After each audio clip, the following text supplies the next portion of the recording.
Muy buenos días, queridos estudiantes, ¿cómo están? Espero que se encuentren bien al lado de su familia y toda la gente que tanto los quiere. Quisiera hacer un saludo extensivo por esta semana a todas las mamás de segundo de secundaria, también a todos tus familiares que son mamás, tías, primas, hermanas, del cual ya tienen la dicha y el don de ser mamá. Un abrazo para toda tu familia y pues bueno, espero que la sigan pasando muy bien al lado de toda esa gente que te quiere, amigo. Bien, el día de hoy vamos a hablar acerca de la reforma y el cisma religioso. ¿Listo? Entonces, para hablar de la reforma y el cisma religioso, primero quiero que veas las siguientes imágenes. Profe, ¿qué es eso? Ah, muy bien, amigo. Esto es glóbulos azules. ¿A quiénes se les llama que tienen glóbulos azules? A los nobles, a los reyes, ¿cierto? Sobre todo a toda la nobleza, esa estirpe que ha liderado grandes reinos como Inglaterra, España, Francia y todos ellos. Pero ¿qué de común tienen ellos? Ellos tienen una enfermedad hereditaria. ¿Cómo se llama esta enfermedad? ¿Cómo se llama esta enfermedad? Se llama esta enfermedad, en este caso tiene ciertas características. Como por ejemplo, ¿qué características tiene? Que no pueden coagular su sangre muy bien, que les sangran constantemente, sangran de la nariz y hay moretones de por medio. ¿Cómo se llama esta enfermedad?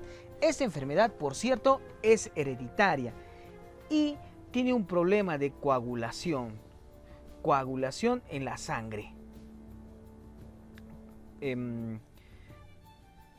¿Cómo se llama esta enfermedad? La hemofilia. Sí, amigo, es un trastorno de coagulación, es hereditario. Se dice que en la nobleza se ha dado durante muchos siglos. ¿Y qué? ¿Por qué? Porque dentro de la nobleza que han sido hereditarios y antecesores, recuerda que los nobles provienen de una sola familia. Por ejemplo, los reyes de España provienen de dos familias. Los Austrias o los Habsburgo y los Borbones. Entonces, durante estas familias hubo una persona que tuvo esta enfermedad y como se casaban entre primos hermanos o entre primos, había como que en la familia se quedaba esa enfermedad. Esa enfermedad ha padecido muchos reyes y príncipes en toda la historia de la nobleza. Bien, ahora hablando de reyes, vamos a hablar de un escudo tan bonito que nos regaló un rey. ¿Cómo se llama este rey? El rey Carlos I. Este rey nos otorgó este escudo. ¿A quién? A la ciudad tan bella de Arequipa. Aquí lo vemos ya fragmentada. En este escudo está la bandera que dice Carlos. Este famoso rey, Carlos I, que vamos a hablar el día de hoy, que a los 20 años asumió el poder o ascendió al trono para ser uno de los mejores reyes que tuvo la historia española.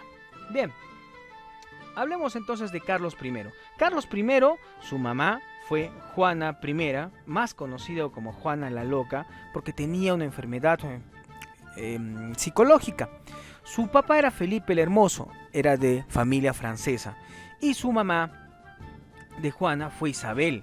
Su papá fue Fernando de Aragón. ¿Cómo se llaman esos dos reyes tan famosísimos? Los que patrocinaron el viaje de Colón, los reyes católicos. Entonces, Carlos I era nieto de Fernando de Aragón.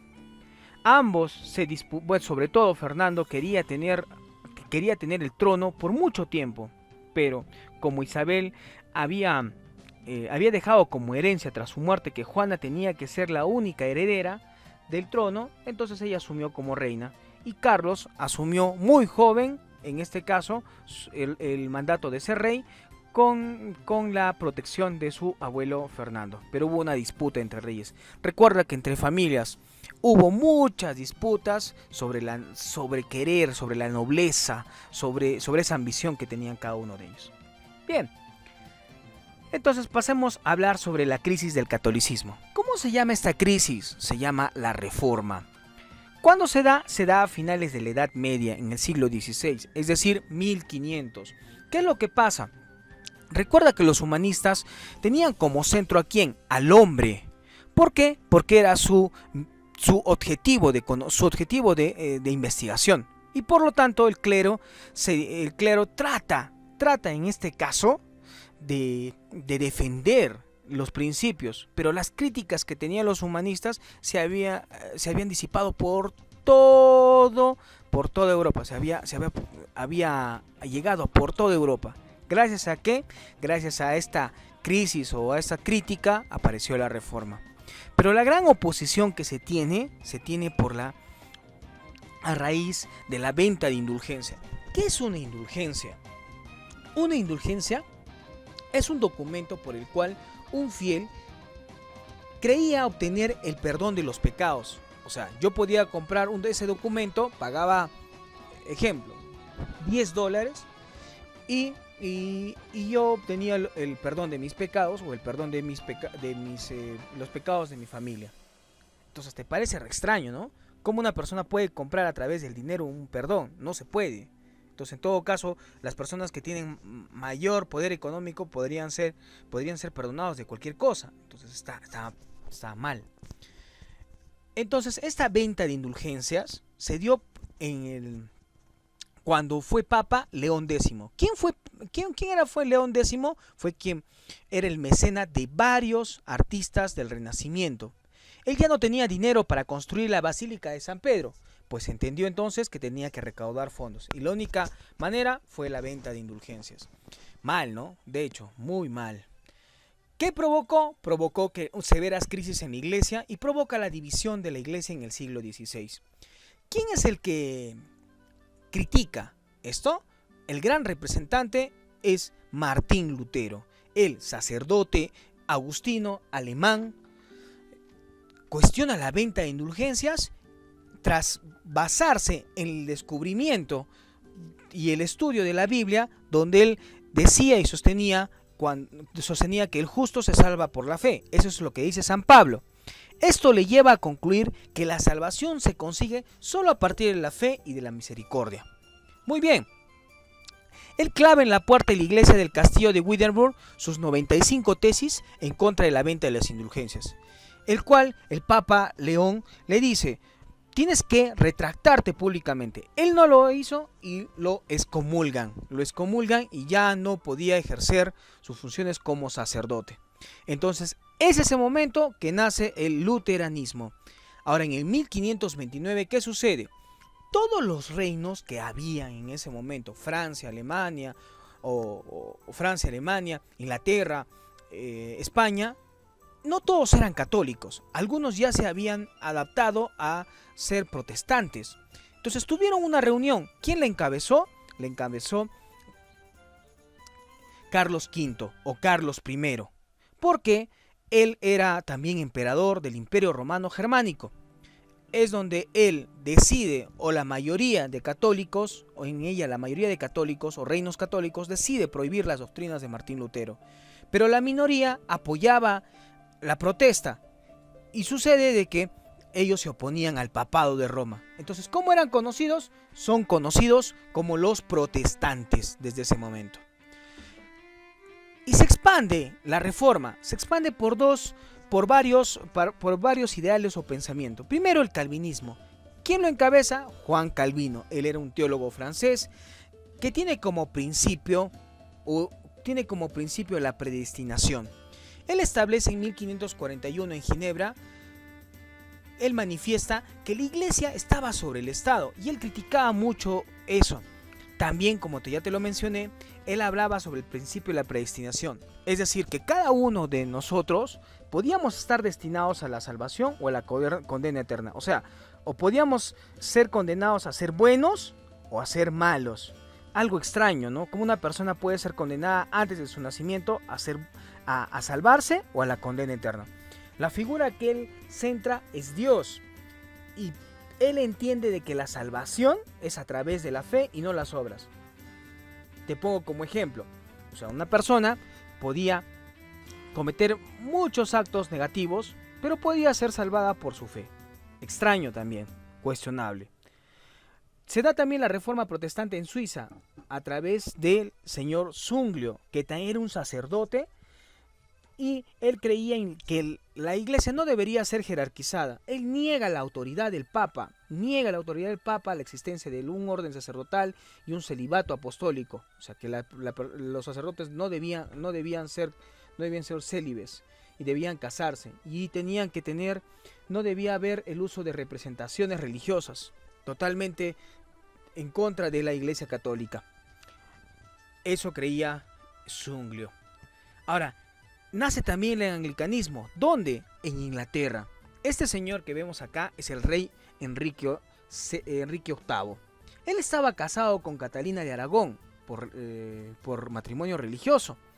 Pero él decide que ya no la quería, ya no la veía atractiva a su esposa. Quería casarse con la hermana de ella, o sea, la hermana de Catalina. Le pide al Papa anular el matrimonio y el Papa le dice, pues no se puede. Él, molesto, decide romper relaciones con Roma y en 1534 él publica la acta de supremacía por el cual el rey pasaba a ser jefe de la Iglesia de Inglaterra. Y de este modo todas las posesiones que tenía la Iglesia, él las dispone. Curioso también de parte de este señor. O sea, quiere decir que por intereses propios crea una iglesia. La historia narra de que él se separa de Catalina y se contrae nuevas nupcias con su hermana. Extraño esto. Esta historia está en la película, incluso Las dos reinas, que salió hace unos 5 años atrás, del 2010 si no me equivoco, y bueno, narra la historia, o sea, significa la historia de este rey Enrique VIII. Bien, ¿qué hizo la Iglesia Católica frente a esta reforma? Hubo la contrarreforma. Se dio una reunión como se llama también a esta reunión de todos los principales miembros de la Iglesia Católica. Se dio un concilio. Este concilio se dio en 1545 en el Concilio de Trento. Este fue un movimiento reformador. Lo primero que ellos tuvieron como objetivo, o las siguientes resoluciones dieron. Primero, confirmó la doctrina de la Iglesia Católica. Significa que ellos se validaban en ciertos principios. Los sacramentos, lo que aún sigue, la primacía del Papa, o sea que el Papa tiene que ser el líder. Segundo, el culto a la Virgen María y a los santos, y sobre todo la validez de las buenas obras. Se fundaron también seminarios. ¿Para qué? Para mejorar la formación y el estilo de vida de los sacerdotes. Es importante porque los sacerdotes empezaban a prepararse mejor. Tercero, se crean mecanismos para entender la doctrina católica, como por ejemplo el catecismo y la fundación de nuevas escuelas. Se fortalece el tribunal de la Inquisición. Este es el único punto que difiero, porque este punto hizo de que mucha gente en los nuevos virreinatos en América fueron perseguidos por la Santa Inquisición y fueron en este caso también tribulados por esta Santa Inquisición o la Inquisición. Se fortalece también una nueva orden, la nueva orden religiosa, los jesuitas. Esta compañía, más conocida como la Compañía de Jesús, que fue formada en 1540 por el santo San Ignacio de Loyola. Una de las órdenes que más admiro, incluso el actual Papa Francisco, es miembro de esta orden. La diferencia es que él adquiere ese nombre de Francisco porque tiene mucha admiración al santo San Francisco de Asís y a toda la orden que ellos tienen. Muy bonita orden, por cierto. Tras estas ideas, tras estas reformas que hubo en toda Europa, hubo guerras. En Francia no eran protestantes la mayoría, no eran católicos. El rey Francisco I logra unificar una monarquía, o sea, establecer que la monarquía supere sobre toda la nobleza. La difusión del calvinismo provoca en el siglo XVI 2 atentados. Uno, la masacre de San Bartolomé en 1572 y la matanza de Bassi en 1562. Esta guerra, este conflicto de religión, se enfrentaron ¿quiénes? Protestantes o católicos contra protestantes o viceversa. Entonces, tenemos en cuenta que Francia no era pues católica. Entonces, para conseguir la paz, ¿qué hizo? Para conseguir la paz, Enrique Borbón era protestante. O sea, él era protestante y no era católico. Se casa con Margarita de Valois. Ella era católica y hermana de Enrique III. Ellos se casan por la religión católica y Enrique IV abandona el la religión protestante. Promulga en 1598 un edicto tras este matrimonio, o sea, se vuelve católico, el edicto de Nantes, y él da en este edicto que ambas, tanto católicos como protestantes, podían tener cargos públicos o participar en reuniones públicas. Muy importante decisión. De esa manera se dio una paz en Francia. ¿Qué pasaba mientras en Europa? En Europa, recuerda, ¿quién tenía la hegemonía en el siglo XVI? España. ¿Por qué? Había conquistado territorios americanos. Ya tenía de dónde sacar, o por no decir saquear, tesoros y tener fondos. Entonces, tras la muerte de los dos reyes católicos, ¿quién asume el poder? Asume el poder Carlos I. Carlos I asume el poder. ¿De qué dinastía venía Carlos I? Carlos I venía de una dinastía. Carlos I venía de la dinastía Habsburga.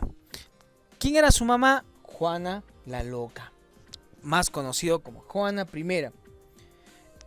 Ella cogobernó en papeles, mas no en el ejercicio, porque Carlos era el único que gobernaba en sí. En 1519 los dominios comprendían España, sus posesiones americanas, Austria y Países Bajos, es decir, Holanda, el sur de Italia y todos los territorios o colonias que tenía en ese momento España.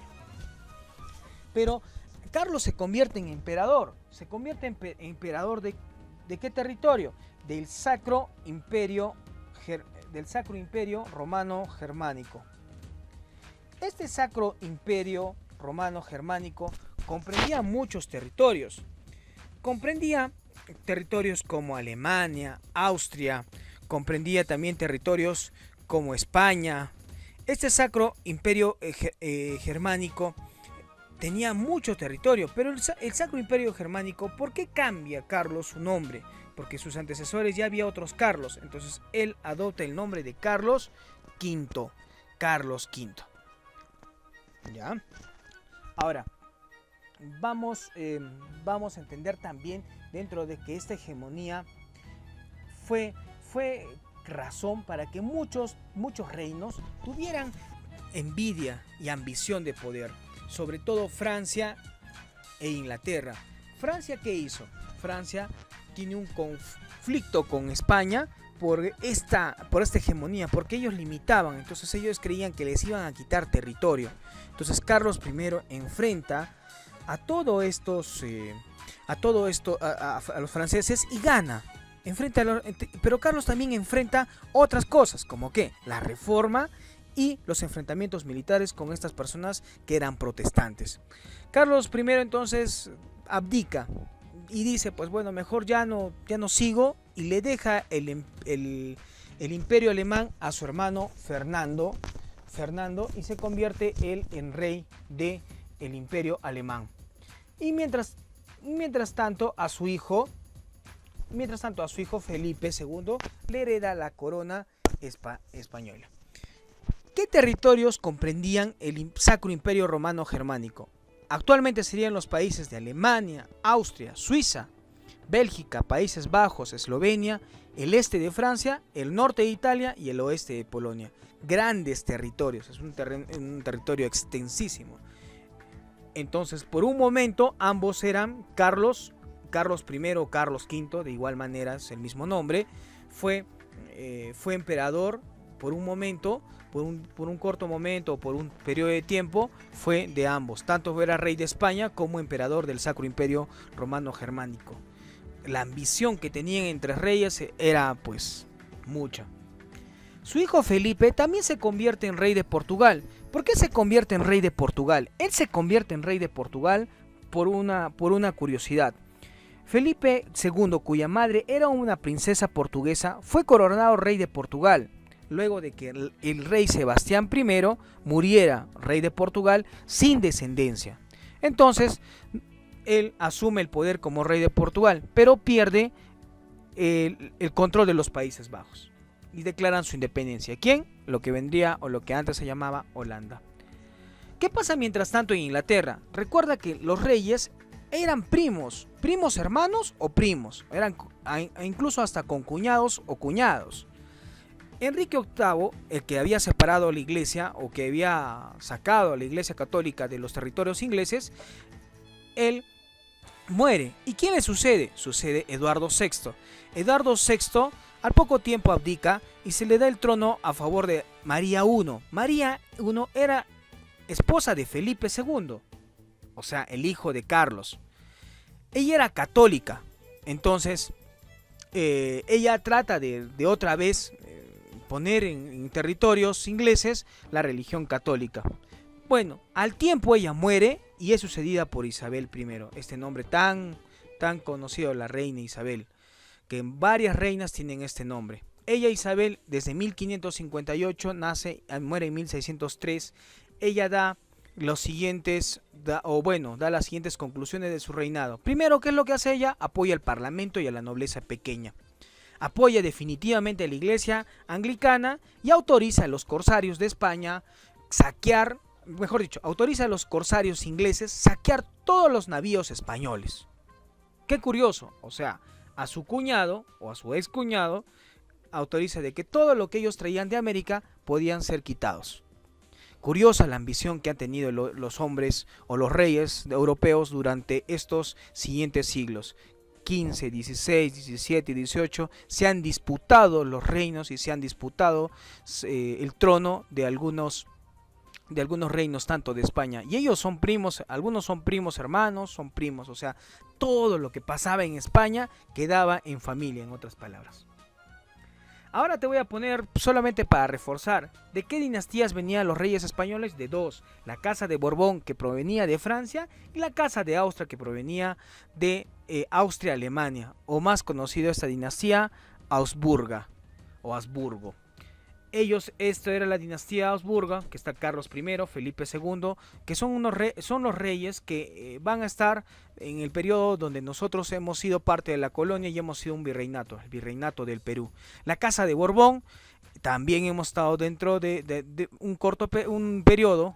Está la casa de Borbón, que fue francesa, donde está Felipe V, y que hasta el día de hoy sigue la casa de Borbón, porque el penúltimo rey, el último incluso, este es el penúltimo rey, Juan Carlos I, pero su hijo siguen siendo de esta dinastía borbona, o sea, de dinastía que proviene de las familias francesas. Muy bien, amigo, te dejo la actividad. Esta actividad va a ser que quiero que desarrolles un esquema del tema en tu cuaderno, realices la captura y lo envías a la plataforma o correo institucional. Desarrolla tu libro de la página 36 y 37 y realizas una captura y lo envías por la plataforma o correo institucional. Por favor, me preguntaron en las clases en vivo: profesor, ¿puedo hacerlo en Genial y puedo hacerlo en CMAP? Sí, puedes hacerlo, no hay ningún problema, lo puedes hacer si tú gustas, como tú gustes. Lo importante es que tú lo hagas. Te pido que cada esquema que hagas no solamente se copie y se pegue, sino que lo hagas muy bien.